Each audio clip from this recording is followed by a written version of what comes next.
नमस्कार सर। नमस्कार सर साहब जी। क्या शुभ नाम है जी आप जी का? ईश्वर गुरुदेव की जय। मेरा नाम प्रदीप दास, गांव सौरा, तहसील लठेर, जिला भिंड, मध्य प्रदेश से आया हूं। सर क्या काम करते हैं आप? मैं इस समय वर्तमान में मध्य प्रदेश के अंतर्गत ही अध्यापक हूं, गवर्नमेंट माध्यमिक विद्यालय सौरा का, जो कि सौरा के अंतर्गत ही।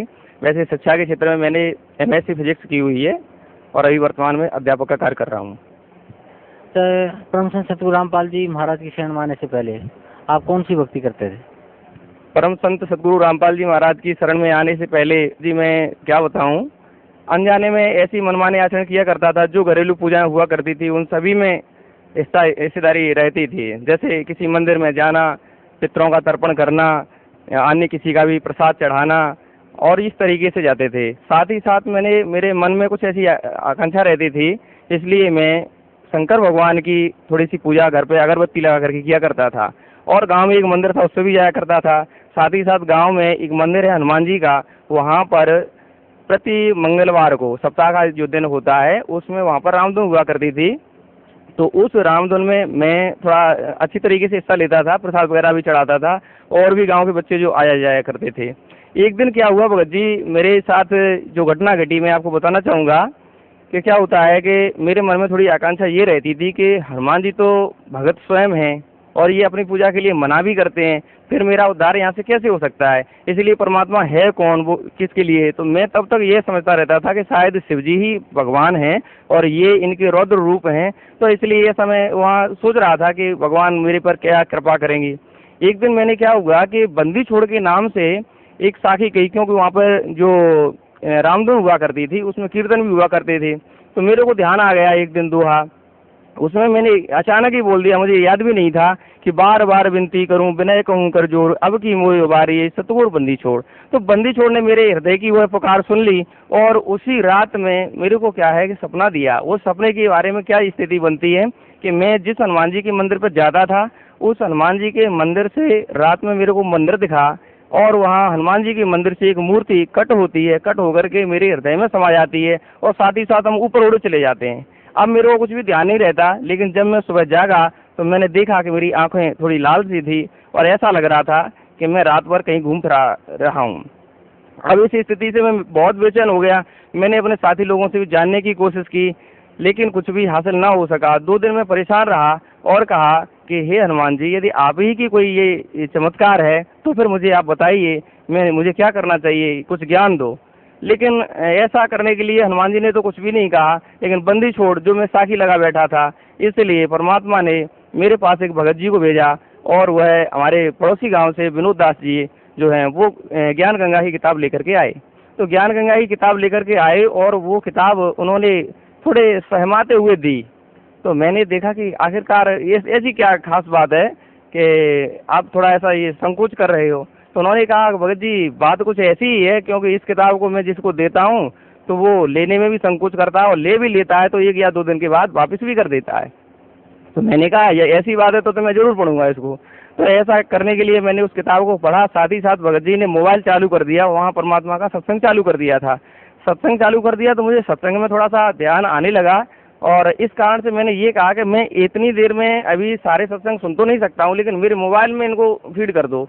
तो उन्होंने ये काम भी चालू कर दिया, ब्लूटूथ के माध्यम से मेरे मोबाइल में सत्संग उन्होंने डालने चालू कर दिए, और मैं थोड़ी थोड़ी किताब को देखता रहा।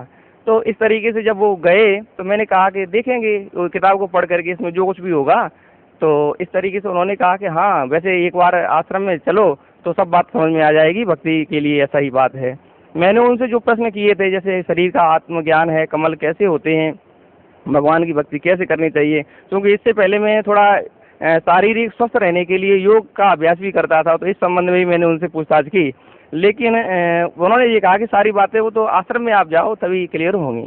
तो मैंने फिर किताब का अध्ययन पढ़ना चालू कर दिया। जैसे जैसे मैंने किताब पढ़ी तो सृष्टि रचना के अंतर्गत जब मैंने देखा तो ऐसा लगा, अटपटा लगा कि आखिरकार ये कैसे हो सकता है। मैंने कभी सुना ही नहीं था ऐसा कि परमेश्वर कबीर जी हो सकते हैं, या इस तरीके से इन्होंने रचना जो की है संसार की। तो फिर उसमें मन लगने लगा, और 2 या 3 दिन के बाद मैंने ये देखा, फैसला कर लिया कि मुझे तो आश्रम में जाना ही पड़ेगा। तब मैंने देखा कि ये तो आश्रम में जाना पड़ेगा, फिर उसमें ज्ञान गंगा में 21 नियम भी दिए हुए थे। तो उन नियमों को देख करके मेरे मन में थोड़ी सी आशंका हुई कि मैं ये नियम कैसे पाल पाऊंगा, क्योंकि अब बाकी के सभी भगवान की भक्ति हमें करनी नहीं है वहाँ से, और गुरु जी जो बता रहे हैं कि किसी मंदिर में भी नहीं जाओगे। तो इस कारण से मैंने ये कहा भगत जी से कि ऐसा वहाँ पर देखने से क्या और भक्ति करने से ऐसी बात बन सकती है कि मैं मंदिर पे भी जाता रहूँ और भक्ति भी करता रहूँ। तो उन्होंने कहा ये भी गुरु जी ही बताएंगे, मैं कुछ नहीं कह सकता। तो इस संबंध में मैंने कहा चलो ठीक है।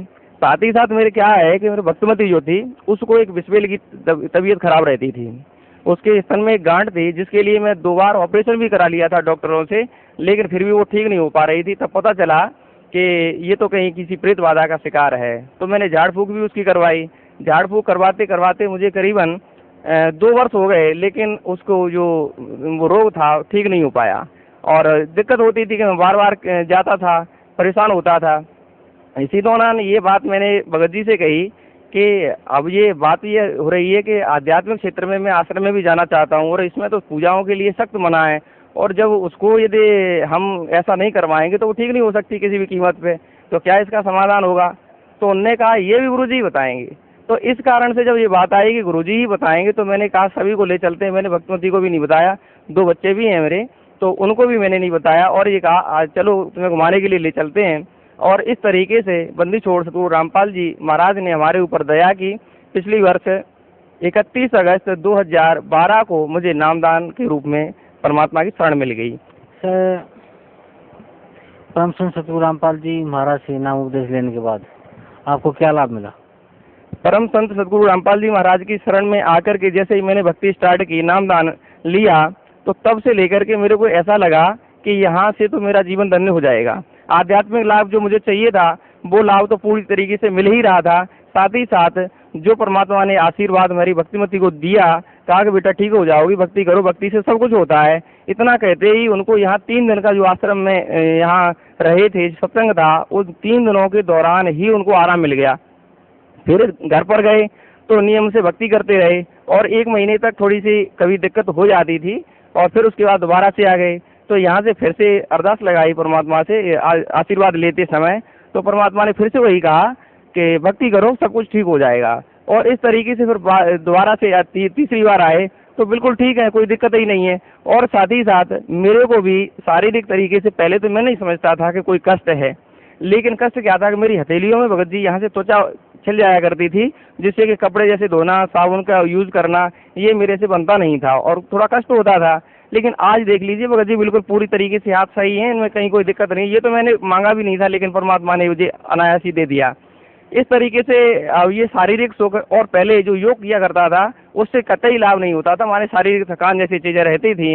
लेकिन आज ये देखा जाए कि मैं योग बंद कर दिया है, कतई योग करता नहीं हूँ, लेकिन जो शारीरिक फुर्ती है मालिक की दया से उससे कहीं बेहतर होती है। सर, भक्त समाज को क्या संदेश देना चाहते हैं आप? भक्त समाज से मैं यही कहना चाहूँगा कि जो अपनी ज्ञानेंद्रियाँ दी हैं भाई इनका प्रयोग करिए। आज संसार में देखें तो नकली संतों की बाढ़ आई हुई है, वह ठगी में ठगे चले जा रहे हैं, और इस तरीके से देखें तो भक्त समाज का जीवन तो उन्होंने लूट ही लिया है, और यदि हम लुटते ही रहेंगे तो फिर संभलेंगे कब। इसलिए भक्त समाज को मेरी विनती है, करवद्ध निवेदन है कि आप अपने आंखों से देखिए, कानों से सही सुनिए, आश्रम में आइए, सतगुरु रामपाल जी महाराज की शरण में आकर के नामदान लीजिए और अपने जीवन को धन्य बनाइए। यदि यहाँ पर आकर के आपको 3-4 महीने में नियम तो करने ही पड़ेंगे, नियम के साथ आपने भक्ति कर ली तो मैं नहीं समझता कि शायद आपको ये बात समझ में ना आए। सर, कुछ और बताना चाहेंगे आप परम संत सतगुरु रामपाल जी महाराज के बारे में, उनकी भक्ति के बारे में, या जो लाभ वो आपको आपके अपने साधकों को दे रहे हैं उसके बारे में? बंदी छोड़ सतगुरु रामपाल जी महाराज की जो भक्ति मुझे मिली, इस भक्ति के लिए मैं अन्य लोगों से यह कहना चाहूँगा, अन्य लोगों का तात्पर्य यह है कि जो संत महंत परंपरा पर आज के लिए गुरु पद पर बैठे हुए हैं, तो वो भी इस बात को समझ लें कि काहे के लिए अन्य जो भगत समाज है उसके जीवन को बर्बाद कर रहे हैं। क्योंकि सच्चाई तो सत्य तो सत्य ही होता है, उसको दबाया नहीं जा सकता। जिस तरीके से कैसे भी कहें कि सत्य जो है तो उसको दबा करके कितनी देर तक छुपा सकते हो, वो तो कर दिया। परमेश्वर आए थे 1398 में, उस समय से लेकर के 600 वर्ष अभी तक खराब कर दिए, गुजार दिए, और नकली पंथों को चला करके मानव समाज का, ये भक्त समाज का जीवन लूट लिया। अब लेकिन परमात्मा स्वयं फिर से आ गए हैं। संत रामपाल जी महाराज कोई साधारण इंसान नहीं है, परमेश्वर कबीर जी ही स्वयं आए हैं और इस कारण से अब की बार करोड़ों जीवों को कलयुग में पार करके ले ही जाएंगे।